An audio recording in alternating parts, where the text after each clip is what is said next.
Hello friends, स्वागत है आपका आज के इस वीडियो में। आज हम बात करेंगे top 3 multi cap mutual funds के बारे में। दोस्तों, जैसा कि आपको मालूम ही है कि हम लार्ज कैप कैटेगरी के स्टॉक्स या म्यूचुअल फंड्स में इसलिए इन्वेस्ट करते हैं क्योंकि ये भारत की सबसे बड़ी और टॉप कंपनियां होती हैं। तो इन फंड्स के एनएवी में ज़्यादा वॉलेटिलिटी नहीं होती है। ये फंड्स मिड कैप और स्मॉल कैप फंड्स की कैटेगरी से कम रिटर्न देते हैं और इसी प्रकार मिड कैप कैटेगरी के स्टॉक्स या mutual fund large cap category से ज्यादा रिस्की होते हैं और लार्ज कैप से ज्यादा रिटर्न भी देते हैं। इसी प्रकार स्मॉल कैप स्टॉक्स या स्मॉल कैप कैटेगरी की mutual fund scheme large cap और मिड कैप से ज्यादा रिस्की होती है और लार्ज कैप और मिड कैप से ज्यादा रिटर्न भी देती हैं। तो इन्वेस्टर यूजुअली इन तीनों कैटेगरी के म्यूचुअल फंड स्कीम में इन्वेस्ट करते हैं, लेकिन अब उनके पास एक ऐसा ऑप्शन है कि वे म्यूचुअल फंड स्कीम में लार्ज कैप, मिड कैप और स्मॉल कैप में एक साथ इन्वेस्ट कर सकते हैं। तो जी हाँ, मल्टी कैप फंड एक ऐसी कैटेगरी है जिसके द्वारा आप लार्ज,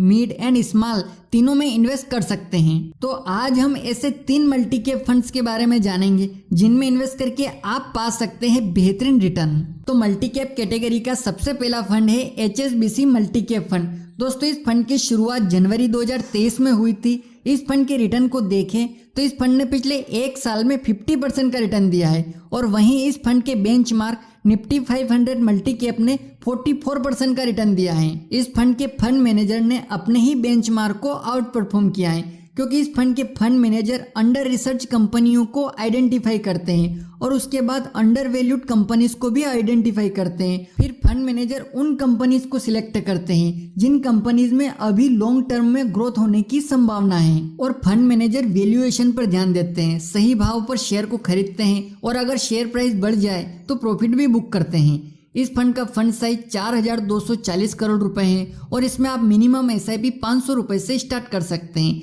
इस फंड का एक्सपेंस रेशियो 0.61% है और एग्जिट लोड 1% का है इन 1 ईयर। इस फंड की टॉप होल्डिंग कंपनियों में Zomato, Torrent, HDFC Bank, ICICI bank, Shriram finance, NTPC और इन्फोसिस शामिल है। दोस्तों, मल्टी कैप फंड की लिस्ट में हमारा दूसरा फंड है इडलवाइज मल्टी कैप फंड। इस फंड की शुरुआत अक्टूबर 2023 में हुई थी।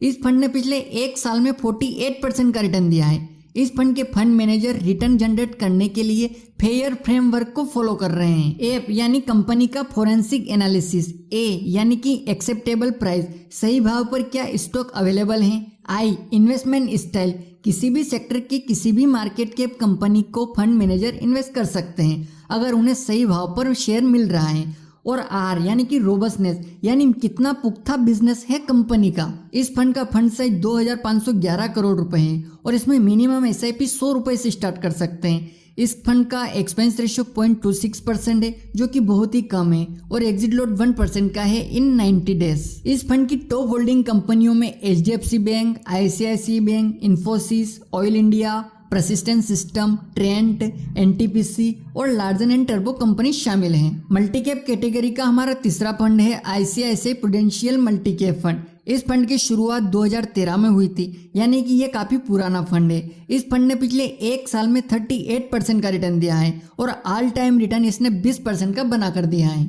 इस फंड की fund manager team value investing के लिए जानी जाती है। ये ऐसे स्टॉक में इन्वेस्ट करते हैं जिन स्टॉक्स की फ्यूचर ग्रोथ को शेयर बाजार ने ठीक से वैल्यू नहीं किया है। इस फंड के AUM का 43% एक्सपोजर लार्ज कैप में, 28% मिड कैप में और 29% स्मॉल कैप में है। इस फंड का फंड साइज 14,690 करोड़ रुपए है और इसमें आप मिनिमम SIP 100 रुपए से स्टार्ट कर सकते हैं। इस फंड का एक्सपेंस रेशियो 0.93% है और एग्जिट लोड 1% का है इन 1 ईयर। इस फंड की टॉप होल्डिंग कंपनियों में HDFC बैंक, ICICI बैंक, रिलायंस इंडस्ट्रीज, एक्सिस बैंक, सन फार्मा, इन्फोसिस, मारुति सुजुकी और NTPC शामिल हैं। तो दोस्तों, ये थे आज के टॉप 3 मल्टी कैप कैटेगरी के म्यूचुअल फंड स्कीम्स। दोस्तों, अगर आप म्यूचुअल फंड में इन्वेस्ट कर रहे हैं या करना चाहते हैं तो एनजे वेल्थ के साथ आप अपना अकाउंट ओपन करके म्यूचुअल फंड में इन्वेस्टमेंट शुरू कर सकते हैं। एनजे वेल्थ में या म्यूचुअल फंड में इन्वेस्टमेंट शुरू करने के लिए अकाउंट ओपन करने की लिंक आपको वीडियो के डिस्क्रिप्शन में दी गई है। आप वहां पर जाकर अपनी डिटेल भर के अपना अकाउंट ओपन कर सकते हैं और म्यूचुअल फंड में SIP स्टार्ट कर सकते हैं। और अगर ये वीडियो आपको पसंद आया है तो इस वीडियो को लाइक कर लीजिएगा और अभी तक आपने चैनल को सब्सक्राइब नहीं किया तो सब्सक्राइब कर लीजिएगा, क्योंकि इस चैनल पर आपको इन्वेस्टमेंट, बैंकिंग, इंश्योरेंस और पर्सनल फाइनेंस से जुड़ी जानकारी मिलेगी। दोस्तों मिलते हैं अगले वीडियो में किसी नए टॉपिक के साथ, तब तक के लिए जय हिंद, जय भारत।